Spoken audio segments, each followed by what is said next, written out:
안녕하세요. 명의의 건강비결 문지혜입니다. 심장이 뛴다는 건 살아있다는 증거일 겁니다. 그리고 내일을 향한 희망에 대한 기대일 겁니다. 갑자기 찾아올 죽음을 두려워하기보다는 가슴에 손을 얹고 심장이 뛰는 소리에 귀를 기울이는 것이 심혈관 질환을 예방하는 가장 첫걸음일 겁니다. 오늘은 예고 없이 찾아오는 심혈관 질환을 예방하는 방법에 대해서 이야기 나눠보려고 합니다. 단 한 명이라도 심혈관 질환으로 심장이 멈추질 않기를, 그리고 오늘보다 내일 더 실력 있는 의사가 되겠다고 말하는 명의 권혈철 교수와 함께하겠습니다. 어서 오세요. 어서 오세요. 네.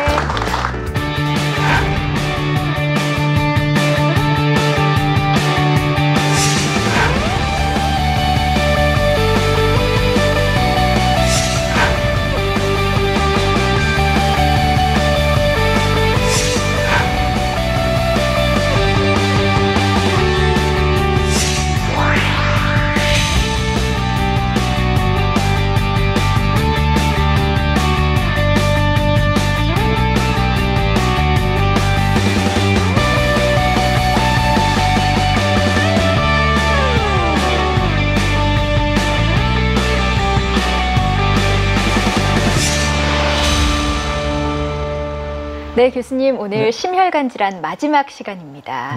네, 아쉽죠? 아쉬운 게 많죠. 네. 근데 제가 재미있는 얘기를 들었어요. 교수님이 워낙 환자들하고 좀 가깝게 지내시다 보니까 환자 부부가 부부싸움을 했는데 그걸 중재하는 일을 하셨다는 거예요. 무슨 사실 일이에요? 시술을 하러 들어와서 시술을 방금 마쳤는데 네. 막 싸우시더라고요. 그 사실에서. 그래서 지금 상태는 이렇게 싸우면 좀 안 되거든요. 그래서 뭐 제가 참 개입하면 안 되는데 네. 또 상황을 좀 들어보고 환자분이 좀 잘못하신 것 같지만 그래도 지금은 이 부인께서 좀 참으셔서 좀 잘 해주시고 또 약간 뭐 조정을 좀 해드린 게 있는데 자주 하는 일은 아닙니다. 그렇군요. 근데 우리가 심혈관 질환 환자들 얘기를 할 때 보통 뭐 성격이 급하다, 욕심이 많다, 뭐 안 지려고 한다 이런 얘기들 하는데 그게 실제로도 가능한 얘기인가요? 타입 A 성격이라는 게 있습니다. 네. 그게 타입 A 성격은 지기 싫어하는 거, 경쟁심 강한 거. 사실 사회적으로 성공하신 분들에게 많습니다. 그렇죠. 그래서 그분들에서 이제 심혈관계 질환이 많다는 게 잘 알려져 있죠. 그러면 운동 종목에 있어서도 뭐 이렇게 경쟁을 하게 되는 종목 같은 건 좀 피해야겠네요. 예, 굉장히 좋은 질문하셨습니다. 예. 사실 운동을 많이 하라고 권하지만 네. 나쁜 운동은 경쟁적 운동입니다.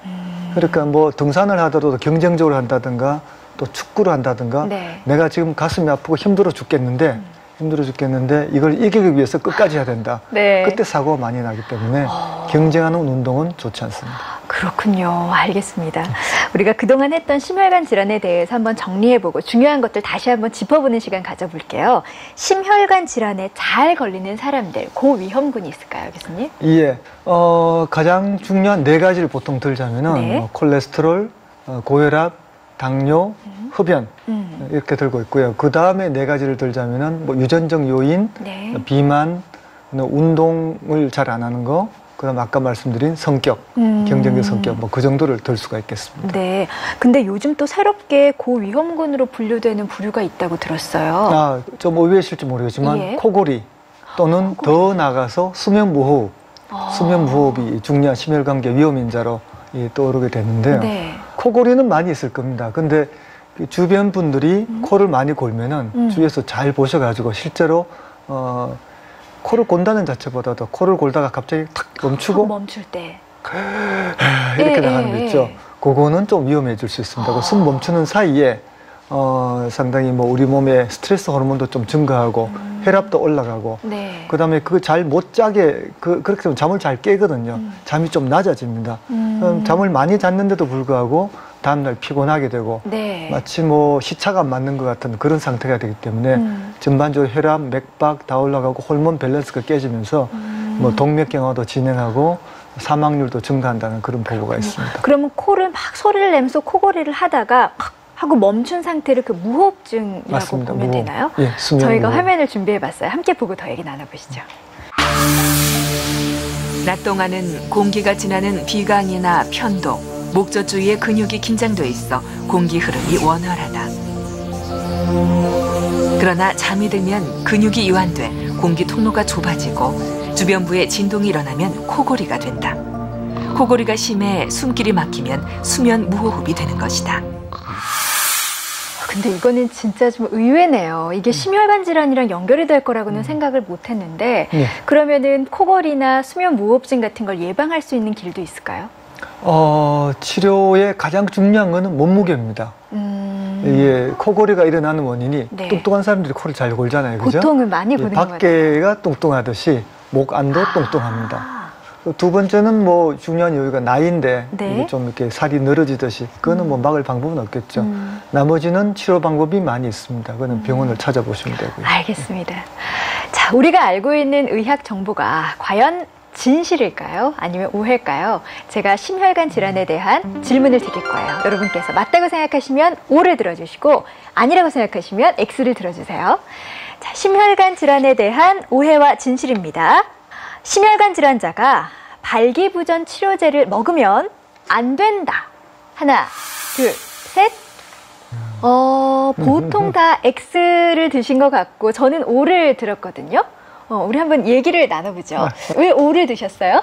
그 각종 매체나 프로그램에서 네. 그 많은 분들이 얘기하시는 걸 제가 들었고요. 또 위험할 것 같습니다. 거기에 대해서 되게 저도 수긍이 좀 가는 부분이 있습니다. 여기저기서 좀 들은 정보로는 이게 맞을 것 같다. 예. 이번에는 X를 들은 분 한번 얘기를 나눠볼까요? 네. 저는 발기부전제랑 심혈관 질환이랑은 관련이 없다는 얘기를 들어서 X를 들었는데요. 네. 심혈관 질환을 앓고 있는 환자가 발기부전제를 복용하면 안 되는 건가요? 어떤가요? 예. 저도 어렴풋이 듣기로는 이게 혈관과 뭔가 좀 발기부전 치료제는 연관이 있다는 얘기를 그렇죠. 들은 게 예. 있어서 예. 이렇게 들었어요. 답은 X입니다. X. 사실 매체에서 전하는 거는 좀 간단하게 전하는 거거든요. 네. 그 메시지는 뭐냐면은 심혈관계 질환이 있는 분들은 발기부전제를 사용할 때 의사와 상의해라. 그거는 약 중에 발기부전제와 함께 사용하면은 혈압이 많이 떨어지는 약이 있어요. 주로 질산제제, 나이트레이트라고 하는 그런 약이 있는데, 근데 발기부전제 자체는 네. 심장에 좋습니다. 그거는 원래 개발이 심장 치료제로 개발이 됐습니다. 그래요? 부작용으로 그런 작용이 나타나서 이쪽으로 용도를 바꾼 거죠. 네. 그 약 자체만으로는 네. 뭐 별로 영향이 없다고 맞습니다. 생각하면 되겠군요. 알겠습니다. 자, 심혈관 질환에 대한 오해와 진실 두 번째입니다. 혈액순환 개선제는 심혈관 질환을 예방한다. 하나, 둘, 셋. 대부분 O를 드신 것 같아요. 저하고 반대의 표를 드신 X를 드신 분 한번 얘기를 들어볼까요? 제가 생각하기에 개선제는 이제 관련이 없을 것 같아요. 그리고 더 효과적인 예방 방법 따로 있을 것 같거든요. 그래요.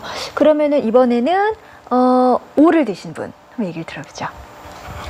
네, 혈액순환 개선제 자체가 혈류량을 높이고 그다음에 그 혈관 내에 있는 찌꺼기인 콜레스테롤을 없애는 작용을 하는 걸로 제가 알고 있는데요. 아무래도 그런 거를 먹다 보면은 그 콜레스테롤을 저하시키고 네. 혈류량을 높이다 보니까 네. 심혈관 질환을 예방하지 않을까 생각합니다. 말씀을 너무 잘하셔가지고 맞는 것 같아요. 저도 어때요? 믿을 뻔했습니다. 어떤가요, 교수님? 예, 답은 X입니다. X군요. 예, 계속 틀리세요, 근데. 그러니까요. 이게 오늘 맞는 게 없지? 사실 의학적으로는 혈액순환 개선이란 말을 그게 정의를 잘 모릅니다, 사실은. 혈액순환이 떨어졌다, 뭐 손발이 저리고 다리가 시리면 혈액순환이 나빠졌다 그러는데 네. 그게 혈액순환의 뜻을 잘 몰라서 제가 인터넷을 찾아봐야 될 정도입니다. 찾아봤더니 손발이 저리다, 다리가 시리다, 뭐 만성 피로, 어깨 결림, 뭐 목이 뭐 두통이 있고, 심지어는 뭐 변비 이런 것도 다 혈액순환 장애로 돼 있는데 네. 예를 들면은 손이 저린 거는 혈액순환 장애가 아니라 신경의 문제입니다. 손목 터널 증후군이라고 신경이 눌려서 생긴 게 대부분이고 모든 이 병이 혈액순환과는 좀 관련이 없습니다. 그러니까 당연히 혈액순환 개선제가 네. 혈액순환을 개선할 리가 없죠. 그게 그죠? 많이 챙겨 먹는데. 혈액순환 개선제는 상당히 종류가 다양한데요. 어떤 네. 거는 뭐 약간 혈전을 녹인다는 약도 있고요. 혈전을 실제로 그 녹이는 약이 효과가 있다면은 상당히 위험합니다. 그거는 실제로 멍도 많이 들고 출혈도 많이 증가하고 다행히 효과가 없어서 네. 그런 부작용이 안 일어나는 거죠. 그래서 뭐 어떤 건 은행잎에 대한 이 연구도 있지만 네. 대부분의 연구를 보면은 그 연구가 효과 없다는 쪽으로 되어 있기 때문에 그렇게 뭐 환자분이 와서 이걸 먹고 싶다 그러면 반대는 안 합니다. 네. 특히 아들이 선물한 경우는 적극적으로 추천합니다. 네. 그렇지만 돈으로 사 드시진 말라고 얘기를 합니다. 아, 우리가 혈액순환 장애라는 얘기를 사실은 너무 무분별하게 썼었구나 하는 생각도 드네요. 알겠습니다. 우리가 심혈관을 지켜야 결국은 심장의 건강도 지킬 수가 있는 거잖아요. 네. 그러기 위해서 저희가 할 수 있는 것들은 뭐가 있을까요? 약물 치료 이외에는 뭐 생활 습관 개선 뭐 그게 대부분이 가장 중요한 게 몸무게 유지. 네. 그걸 위해서는 이제 제일 중요한 게 칼로리 유지와 칼로리를 제한하는 것과 운동이 있겠죠. 네. 최종 목표는 몸무게를 적절한 몸무게를 유지하는 것. 그걸 위해서는 운동을 좀 같이 더 곁들여야 되지만 약간의 다이어트나 너무 과식은 피하는 것. 네. 그렇게 중요하겠습니다. 그렇군요. 골고루 적당량을 드시는 게 중요하지만 특별히 심혈관 질환에 좋은 음식들은 있을 것 같아요. 아, 예. 수용성 파이버 들을 많이 먹어라 그렇게 되는데 뭐 그건 대부분의 과일과 채소에 많이 들어 있으니까 네. 과일과 채소를 많이 먹어라 뭐 그 정도로 이해하시면 될 것 같습니다. 아, 그렇군요. 그러면은 우리가 항상 심혈관 질환 얘기를 할 때 뭐 운동 얘기가 나오잖아요. 네, 네. 이제 체중을 꼭 감량을 해야 되기 때문에 그 운동에도 흔하게는 그냥 많이 걷는 거 네. 그게 좋을까요? 아니면 특별한 방법이 있을까요? 환자분들이 많이 물어보세요. 뭐 예. 운동하라 그러는데 뭐 기준이 뭐냐? 뭐 매일 죽을 정도로 뭐 뛰어야 되느냐? 하루 30분 이상 네. 약간 빠른 걸음은 약간 숨이 차야 됩니다. 네. 느릿느릿 가시면 안 되고요. 네. 대신 옆 사람과 이야기할 수 있을 정도의 숨찬 정도를 유지하는 것을 30분 이상 일주일에 3번 이상 그걸 기준으로 하시면 됩니다. 우리가 흔히 일주일에 한 번 한 15분 해놓고 나 운동해 이런 얘기들 저도 그렇거든요. 근데 그게 운동이라는 게 아니고 하루에 30분 일주일에 3번 이상 반복적으로 해야 네. 진정한 운동이라는 것도 기억을 하셔야 될 것 같아요. 하나 잠깐 추가를 하면은 네. 과거에는 근육 운동, 무거운 거 드는 거 네, 근력. 해롭다고 알려져 있거든요. 네네. 최근 연구에서는 그게 환자의 근육량도 늘리면서 이 정신적으로도 안정이 되고 실제로 심혈관계에 좋은 것으로 되어 있습니다. 자기 힘의 약 60% 정도, 네. 60 내지 70% 정도의 힘을 쓰는 정도의 근육 운동은 도움이 된다. 이게 최근 한 5, 10년 사이에 바뀐 내용입니다. 네, 기억하고 있겠습니다. 자, 오늘 이 자리에 심근경색으로 권현철 교수님께 진료를 받으신 한 분이 나와 계세요. 남원일 씨가 자리해주고 계신데요. 만나서 이야기를 나눠보겠습니다. 남원일 씨 안녕하세요. 네, 안녕하세요. 네, 굉장히 건강해 보이시는데 심근경색으로 병원에 실려가고 뭐 그러셨어요? 네, 저는 1998년 급성 심근경색으로 병원에 실려갔습니다. 어떤 증상을 느끼셨어요 그때? 네, 헬스클럽에서 운동하고 있었는데 가슴이 갑자기 아팠어요. 예. 평소에는 가슴이 아팠다가 또 괜찮기도 해서 괜찮으려 했는데 그날은 아주 너무너무 아파갖고 제가 쓰러졌어요. 그래서 이대로 죽는가 하고 그렇게 생각했습니다.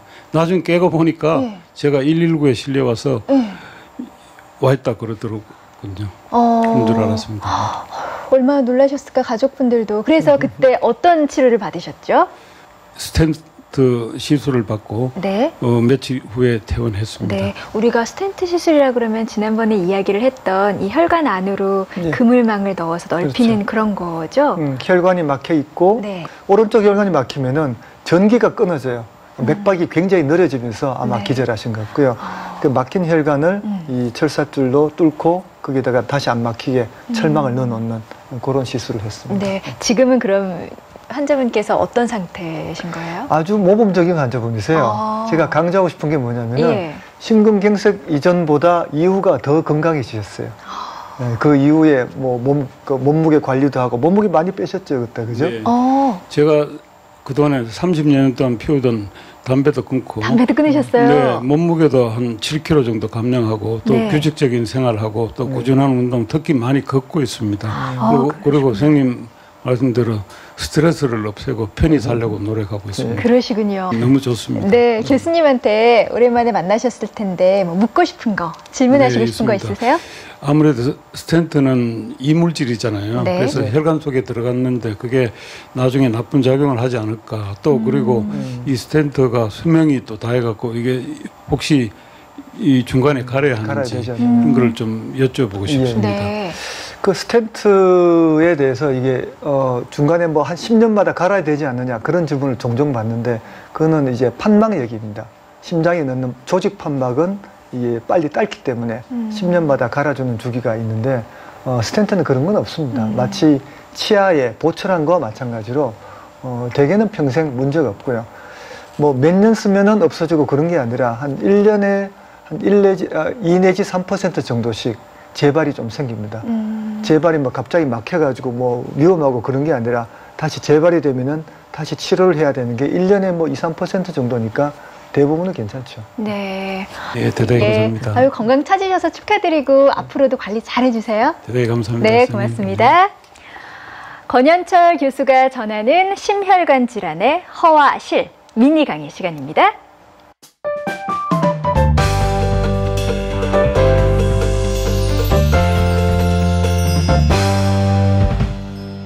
예, 이 시간에는 협심증이나 심근경색증 환자가 병원에 왔을 때 어떤 검사를 받느냐 여기에 대해서 좀 말씀드릴까 합니다.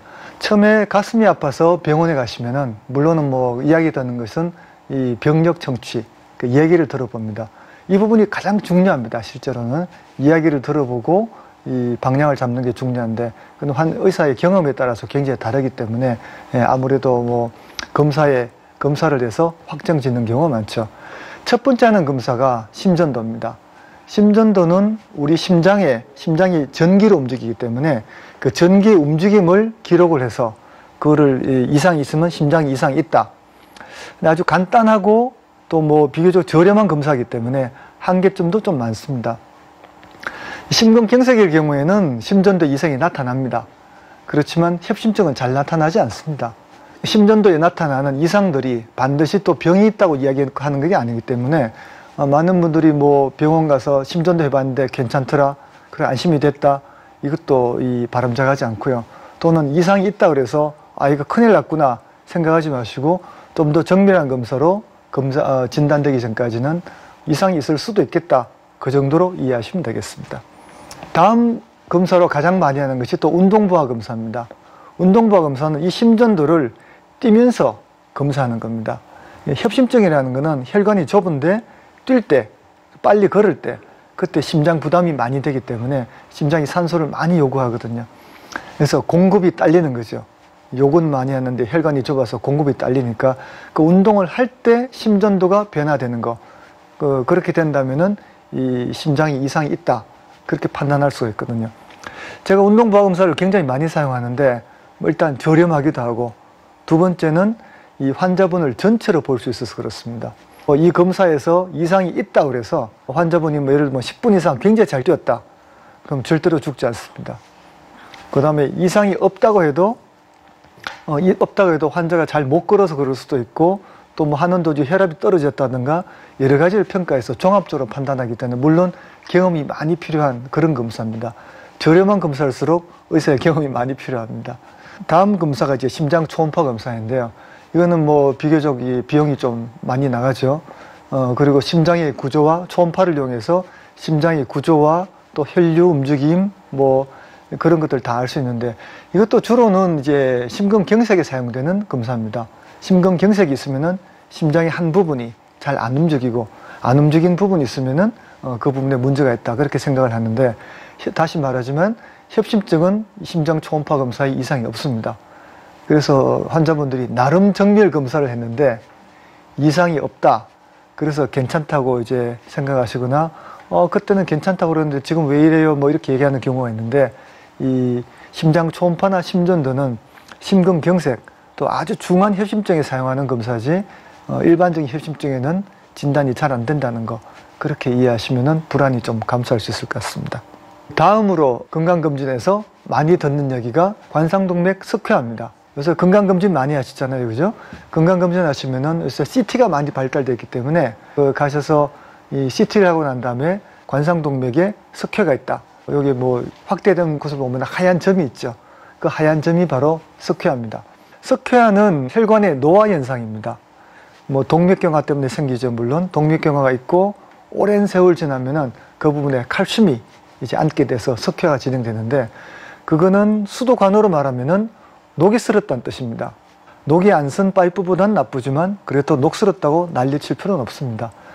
석회화가 있는 환자의 일부에서 진짜 혈관이 좁아서 문제가 되는 경우가 있는데 그럴 경우에는 이제 운동할 때 가슴이 아프다든가 가만히 있을 때도 가슴이 아프고 숨차다든가 그런 경우에 이제 운동부하 검사나 다른 검사 이상이 나오는 그런 경우에 한정해서 문제가 되는데 관상동맥 석회화가 있다 그래서 제 외래로 오는 환자의 10명 중에 9명은 병이 없습니다. 병이 없으면 어떡하느냐. 의사에 따라서는 아스피린 처방하기도 하고 콜레스테롤 저하제를 처방하기도 하지만 아직 가이드라인이 없습니다. 그 정도로 안전합니다. 가이드라인이 없을 정도로 제 경우는 약도 처방하지 않습니다. 그래서 건강검진에서 석회가 나왔다. 놀라지 마시고 가서 가볍게 추가 검사를 해보시고 혹시 병이 있을 수도 있으니까 해보시고 괜찮으면 안심하시면 됩니다. 다음 더 정밀한 검사가 관상동맥 CT인데요. 물론 같은 CT지만 CT 중에서도 관상동맥만 찍는 정밀 CT가 있습니다. 그거는 장점이 뭐냐면은 보시는 바와 같이 혈관이 다 보여요. 이거 찍어서 뭐 자기는 가슴이 아파서 분명히 심장에 병이 있을 거야 생각하는데 찍어서 보여드리면서 이 심장에 병이 없습니다. 환자분도 안심하거든요. 그런 용도로 많이 쓰는데 관상동맥 CT는 병이 없다 그러면 100% 없습니다. 가장 좋은 방법입니다. 근데 반대로 관상동맥 CT에서 병이 있다 그러면은 있을 수도 있고 없을 수도 있습니다. 아직 해상도가 좀 0.6mm 해상도인데 조금 떨어지기 때문에 이 아주 심한 거와 적당히 심한 거를 잘 구별을 못 합니다. 그래서 CT, 관상동맥 CT, 정밀 CT에서 나와서 이상이 있어서 문제가 있다 하더라도 불안해할 필요 없고 일단 내가 가슴도 안 아프고 운동도 잘할 수 있다. 그런 경우는 그냥 안심한 상태에서 병원 가서 추가 검사 받으시면 됩니다. 이런 검사 이상이 있을 때 자기 자신을 테스트할 수 있는 가장 좋은 방법은 계단을 올라가거나 빨리 걸어보는 겁니다. 심장병은 걷거나 빨리 걷거나 계단 올라갈 때가 더 심해집니다. 더 심해지지 않으면 괜찮습니다. 그 최종적으로는 관상동맥 조영술인데 이거는 뭐 검사 목적으로 사용하는 게 아니고요. 치료 목적으로 사용합니다. 조영술을 해서 이상이 발견되면은 그 자리에서 뭐 넓히기도 하고 스텐트 넣기도 하고 그런 용도로 사용되는데 물론 검사로도 최종적으로 가장 정밀한 검사입니다. 그렇지만 뭐 몸속에 관을 넣어서 해야 되기 때문에 마구 할 수 있는 건 아니죠. 그래서 충분한 증거가 있어서 이분은 정말 시술을 해야 된다. 그런 경우에 한정해서 사용하고 있습니다. 그 외 추가적으로 사용하는 게 최근 이제 각광을 받는 게 심장 MRI입니다. MRI는 뇌 MRI가 가장 잘 알려져 있죠. 그죠? 뇌의 이상이나 뭐 암 발견하는데 굉장히 좋지만 최근엔 발전 때문에 심장도 굉장히 MRI를 많이 시행합니다. 이거는 심장의 움직임도 잘 알고 또 오른쪽에 보시는 바와 같이 이 심장의 혈류, 피가 가는 양이나 그런 부분도 잘 알려주기 때문에 아직은 좀 많이 비쌉니다. 비싸고 검사 한번 하는데 30분 이상 걸리고 그게 제한이 있지만 앞으로 미래에 좀 각광받는 그런 치료가 진단법이 되지 않는가 그렇게 생각합니다. 결국 진단과 치료에서 가장 중요한 것은 의사와 환자의 신뢰입니다. 그러니까 많은 분들이 이 검사해보고 설명이 부족하고 의사가 믿을만하지 않아서 딴 병원 가보고 몇 번 뭐 이 병원에서 이렇게 말했는데 저 병원에서 저렇게 말하면 한 번 더 가야죠. 또 환자와 의사 간의 신뢰. 저희도 마찬가지입니다. 환자가 믿음직해야 설명도 진실을 얘기할 수 있지 아니면 뭐 좀 이렇게 적당히 봐서 얘기할 수밖에 없거든요. 신뢰가 가장 중요한 이 진단과 치료란 걸 잘 이해하셨으면 합니다. 감사합니다. 교수님 강의 잘 들었습니다. 어떠셨어요? 좀 이해가 금방금방 되셨죠? 예, 재미도 있으셨고. 예. 교수님 근데 오늘 너무 많은 일을 하시네요. 강의가 끝나셨는데 이제 진료도 하셔야 돼요. 자, 교수님께 평소 심혈관 질환에 대해서 궁금한 게 있었다 하시는 분 저희가 직접 질문하시고 답을 들을 수 있는 기회 드릴게요. 질문하실 분 손 들어주세요. 네, 안녕하세요. 제 주변에 아시는 분이 가끔 심장이 피곤할 때 심장이 콕콕 찌르는 증상이 있다고 하는데 네. 그게 심혈관 질환의 한 증상인지. 사실 콕콕 찌르는 증상, 그게 가장 가슴 통증의 가장 많은 부분을 차지합니다. 답은 아니옵니다. 왜냐하면 심장은 통증은 이 특징적으로 손바닥 크기는 돼야 됩니다. 손가락으로 가리킬 수 있는 통증은 심장이 아니다라고 저희 교과서에 되어 있습니다. 그래서 이 정도 커야 되고 또 콕콕 찌른다고 표현되지 않습니다. 뻐근하고 답답하고 누른다고 표현이 되거든요. 그래서 콕콕 찌르는 건 되게 근육통이나 관절통, 그거는 뭐 조금 쉬시면 괜찮습니다. 알겠습니다. 다음 분 질문 받아볼게요. 네, 안녕하세요. 마이크 좀 안녕하세요. 들어주시고요. 네. 협심증이나 심근경색으로 약을 복용하시는 분들이 증상이 나타나지 않거나 운동을 해도 이렇게 숨이 많이 가쁘지 않는 경우에 약을 끊어도 되는지 궁금합니다. 예. 일단은 환자분이 이제 협심증이 치료가 일단 돼야 되겠죠, 그죠? 뭐 스텐트 치료나 뭐 풍선이나 좁은 걸 해결된 사람을 한정해서 해결되지 않으면 당연히 약을 드셔야 되고요, 그죠? 다 치료된 사람을 대상으로 얘기하면은 첫 번째 목적은 재발 방지입니다. 원래 괜찮던 사람이 병이 생겼다면은 그 사람이 또 병이 더 생길 가능성은 다른 사람보다 훨씬 높거든요. 그래서 치료하는 게 아스피린, 뭐 스타틴, 뭐 혈압약 이런 것들이 다 재발을 방지하는 약인데 재발 방지하는 약을 쓰고도 1년에 재발률이 뭐 2 내지 3% 정도, 그다음에 심한 사람도 5 내지 10% 보는 사람도 있습니다. 그런 걸 위해서 약을 드셔야 되고요. 스텐트 시술한 분들은 스텐트가 이물질이기 때문에 그게 혈전이 생길 가능성이 높거든요. 그런 걸 막기 위해서 뭐 아스피린과 같은 항혈소판 제제는 가능한 평생 쓰시는 걸 추천합니다. 네. 궁금증이 좀 풀리셨어요? 네. 교수님, 오늘 심혈관 질환에 대한 마지막 시간이었어요. 어떠셨어요, 섭섭합니다. 한 주 동안? 지금 이제 좀 적응이 되려고 그러네요. 그러셨어요? 긴장도 덜하고요. 네. 굉장히 저희에게도 굉장히 유익한 시간이었던 것 같습니다. 네. 심혈관 질환 이야기를 나누면서 심장 건강을 지키는 것은 우리가 우리의 생활 습관을 되돌아보고 또 끊임없는 자기 절제가 필요하다는 거 느끼셨을 겁니다. 어떻게 사느냐에 따라서 심장은 어느 날 갑자기 멈출 수도 있고 또 오랫동안 건강하게 살 수도 있다는 사실 잊지 않으셨으면 좋겠습니다. 자, 다음 주에도 명예의 건강 비결은 계속됩니다. 교수님, 한 주 동안 좋은 말씀 감사합니다. 감사합니다.